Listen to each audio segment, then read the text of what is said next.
The Icom IC 7000 transceiver first became available back in 2005. Its display clock is powered by a small rechargeable battery which is fitted inside the radio. After many years, these batteries stop working and the clock restarts at midnight each time the rig is turned on. The radio works fine without the clock, but it's a useful feature to have. My experience of replacing the clock battery is illustrated in the following slides. My name is Phil and my UK call sign is M0AYB.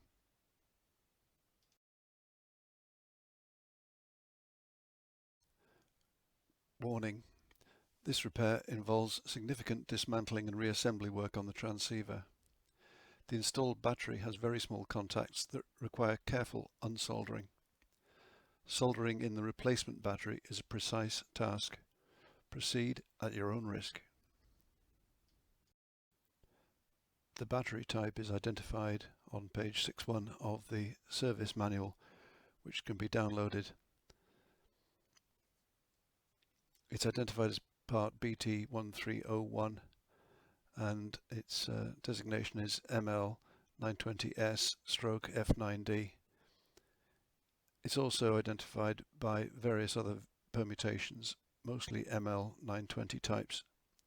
As far as I can tell, these are all equivalent. The relevant board layout diagram is provided on page 8.10 of the service manual.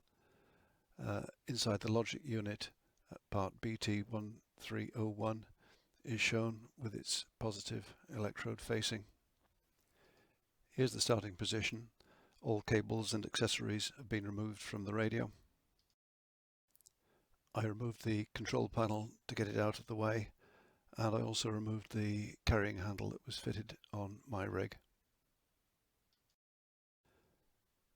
The top cover needs to be taken off. There are 8 small screws holding the cover on. After you've taken them out, put them somewhere safe. Don't remove the 4 screws that hold the speaker. The speaker can stay attached to the top cover.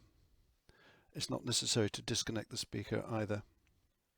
My radio has rubber feet attached to one side, and it was necessary to remove the top 2 of these before the cover could be removed. The battery is housed inside the shielded logic unit casing at the top left corner in this picture.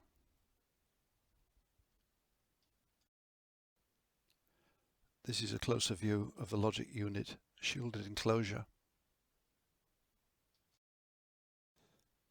The logic unit is held in place by 2 screws highlighted with white arrows here. Both of these need to be removed. It's necessary to pull the power connector out of the way to get to the back one, as shown in this picture. This is a view once the logic unit has been removed. It needs to be pulled upwards carefully to extract it. It sits on 2 white connector blocks that can be seen here.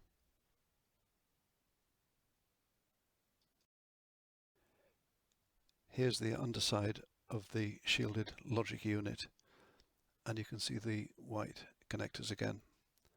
It's necessary to peel back the copper adhesive tape to open the shielded enclosure. The 2 halves of the shielded enclosure are clipped together and they need to be carefully prized apart. Okay, at last we can see the clock battery. I found that it was necessary to hold the unit in this magnified device in order to be able to work on the clock battery properly.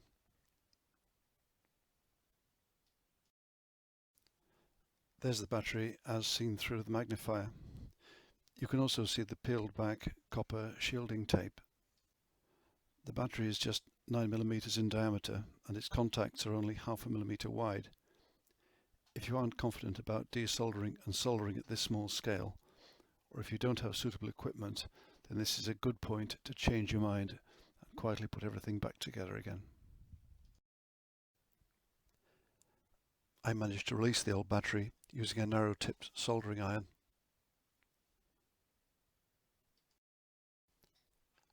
I secured the new battery using very little additional solder. It is really just a matter of using the iron to gently push the contacts onto the existing solder. Check for good connections and absence of any solder bridging between contacts before reassembling the radio. Here's the old battery. You can see how small it is by comparing it to my fingertip. The shielded enclosure needs to be clipped back together again and the copper tape stuck back down.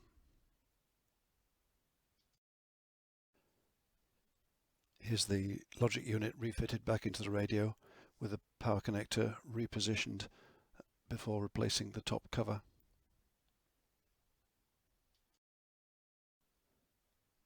The clock becomes functional again as soon as the radio is used. It needs to be reset following the instructions that are in the manual. I hope you found this video guide useful. 73s from M0 AYB.